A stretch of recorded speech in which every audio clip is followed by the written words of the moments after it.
A silicon wafer enters a machine.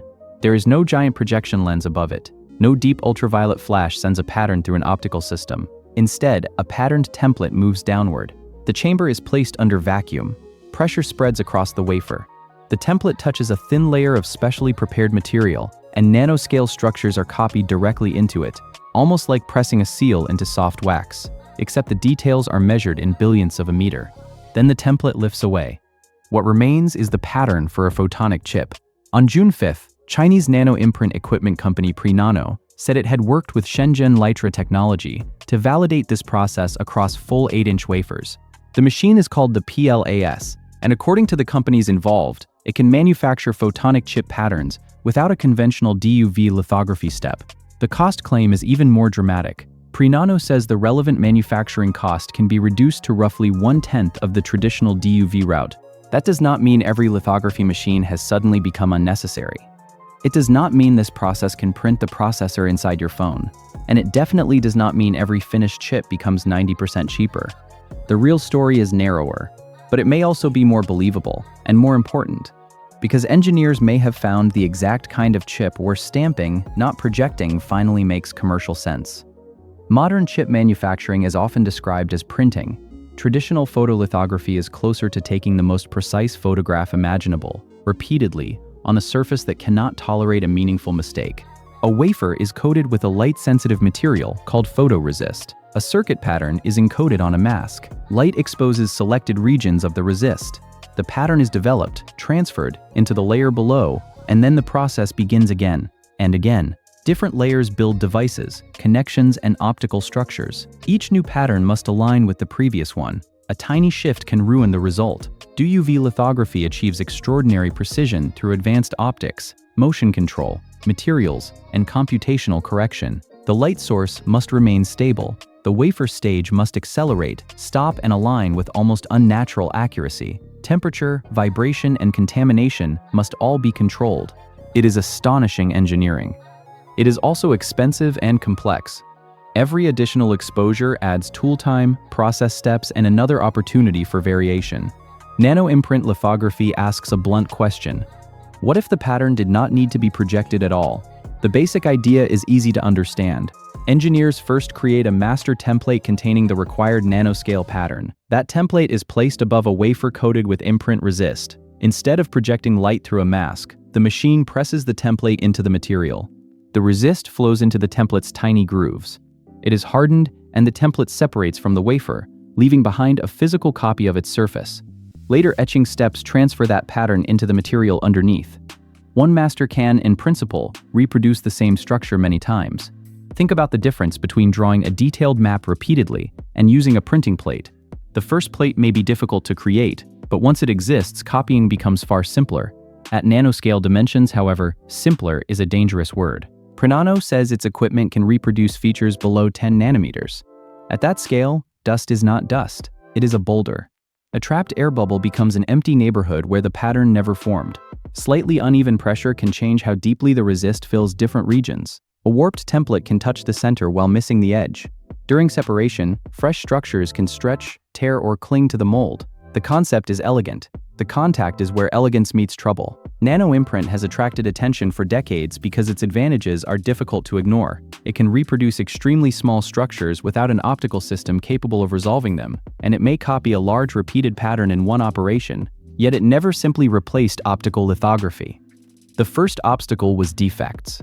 Because the template physically approaches the wafer, a contaminating particle can damage the pattern or the mold itself. A defect on the template can then be printed repeatedly, like a scratch appearing on every copy from a damaged stamp.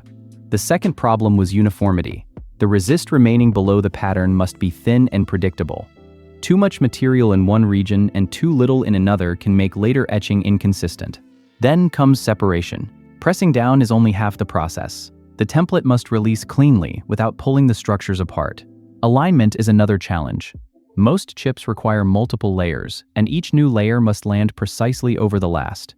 The demands become especially severe for dense logic devices. Finally, there is speed. Contact, curing, and separation take time. In a high-volume factory, seconds matter. Nanoimprint could produce impressive demonstrations. The difficult part was producing reliable copies, wafer after wafer. Nano's latest claim centers on a machine designed for full wafer imprinting. The PLAS is described as a semiconductor-grade vacuum pneumatic nanoimprint system. Rather than pressing one small field, moving and repeating, it is intended to imprint a large wafer area in one operation. Vacuum matters because removing air can reduce bubbles trapped beneath the template. Pneumatic matters because controlled air pressure can distribute force across the wafer more evenly. Imagine pressing a large decal onto a surface using one hard block. Some areas touch first, others receive too much force. Wrinkles appear. A pressure cushion can conform more evenly across the area. Nano says its face contact method keeps pressure non-uniformity below 0.5%. It also claims residual layer variation below 2 nanometers and resolution below 10 nanometers. Those are company specifications, not a complete independent production report. But they show what the engineers are targeting: equal contact, equal thickness, and repeatable replication across the wafer. The equipment is only one part of the answer. Nano and Litra also used a customized 2-layer resist system and matching process. That detail is critical.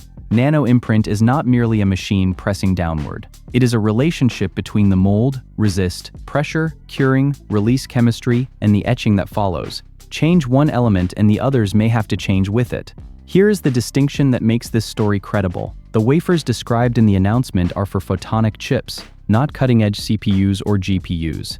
Electronic processors manipulate electrical signals. Photonic chips guide and control light. They can contain waveguides that behave like microscopic optical rods, splitters that divide light, gratings that send it in selected directions, resonators that filter wavelengths, and phased arrays that steer beams. These structures can be extremely precise, but many are also repetitive. A grating may contain rows of similar lines.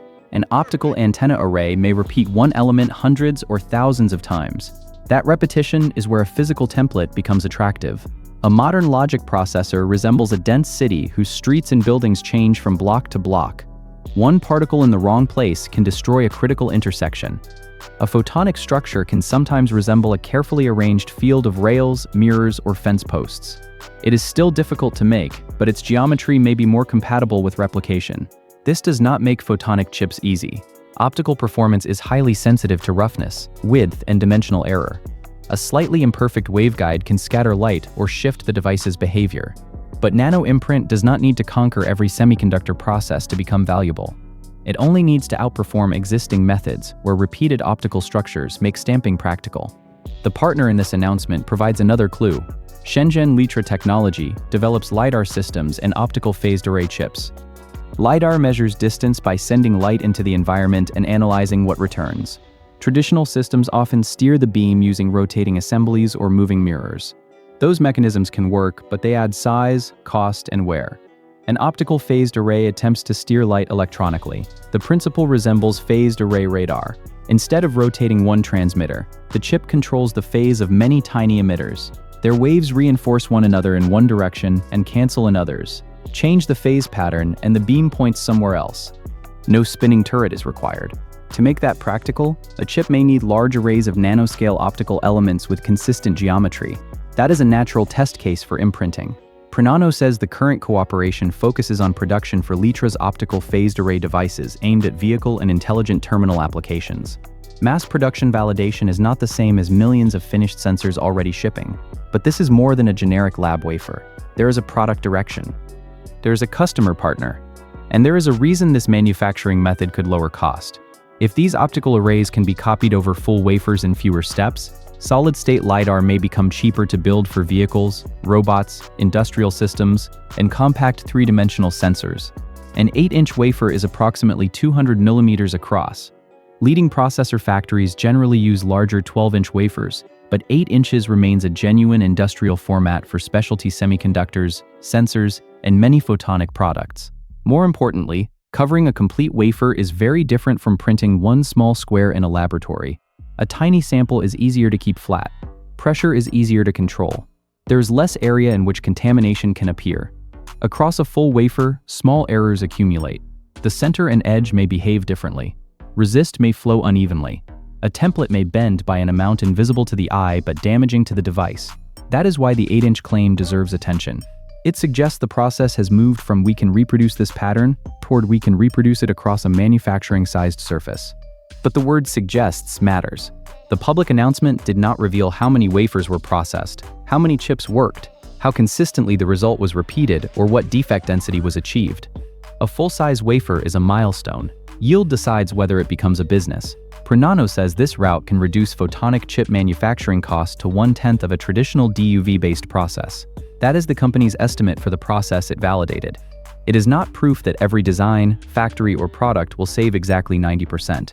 And it does not mean a $1,000 LiDAR sensor will suddenly cost $100. Lithography is only one stage.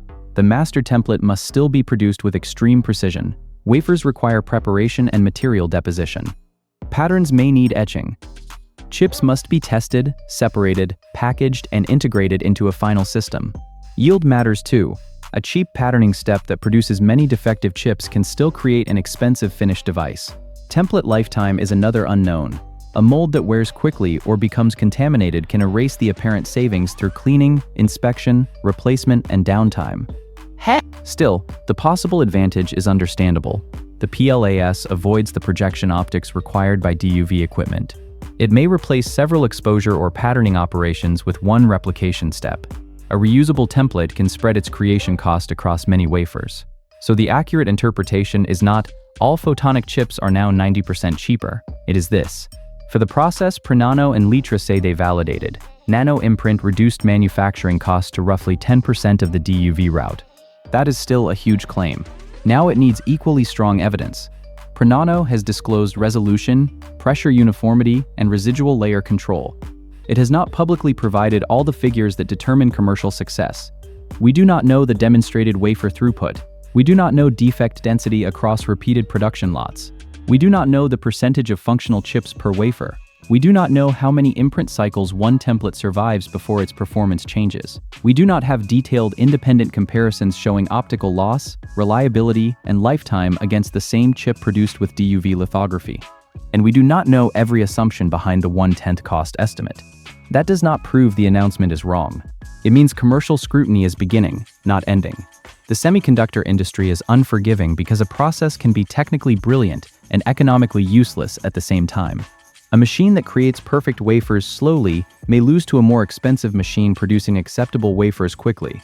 A cheaper process may lose if templates fail too often. Beautiful resolution means little if alignment and yield are unstable. Factories do not reward elegance. They reward working devices per hour, per tool, and per dollar. That is the scoreboard Prenano must eventually show. Even with those caveats, the strategy is clever. Instead of trying to replace mature logic chip processes immediately, Prenano is aiming at an application where geometry, wafer size, and cost may favor replication. Alternative technologies often enter established industries this way. They do not attack the strongest product first. They find the edge where their unusual combination of strengths and weaknesses becomes useful. For Nanoimprint, photonics may be that opening. Demand for light-based components is growing. Data centers need faster optical links. Networks need more transceivers. Robots and vehicles need compact sensing. Displays and augmented reality devices depend on precisely shaped optical structures. Not every one of those products will use this process, but they create a wide field of repeated nanoscale patterns, where a physical template can compete. And when a manufacturing platform proves itself in one market, the lessons travel. Better templates, cleaner materials, longer mold life, faster separation, lower defect rates, improved alignment. The first successful product is not the final destination. It is the factory learning how to walk. My view is that this development is interesting precisely because it is not a universal replacement for DUV. A claim that one machine has made optical lithography obsolete would be easy to dismiss. The semiconductor industry is too varied, and different chips require radically different processes. But a machine does not need to replace everything to become disruptive. If the PLAS can reliably manufacture optical phased array chips across full 8-inch wafers, with competitive yield and anything close to the claimed cost reduction, it could change the economics of specific photonic products. The word to watch is reliability. Sub-10 nanometer resolution sounds spectacular. A 90% cost reduction sounds even better. Customers, however, will care about repeatability. The same pattern, the same optical behavior, and the same yield, wafer after wafer. That proof will take time. For now, this is a credible manufacturing direction. A Nanoimprint equipment company and a LiDAR chip developer say they have placed full wafer stamping into an 8-inch photonic chip production flow. No giant optical projection system, no conventional DUV exposure step, just a master template, controlled pressure, specialized material, and an action that sounds almost primitive until you understand the scale. Stamp the pattern, cure it, lift the mold, repeat. Sometimes the next step in high technology is not a more complicated machine.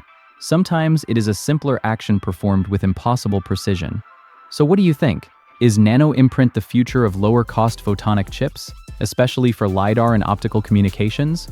Or will defects, template wear, and factory throughput keep DUV lithography ahead when real production volumes arrive? Let me know your view in the comments. And if you want more grounded stories about the machines, materials, and engineering breakthroughs reshaping technology, subscribe to Eastern Engine. Because the next major chip revolution may not be projected with light. It may be pressed into place.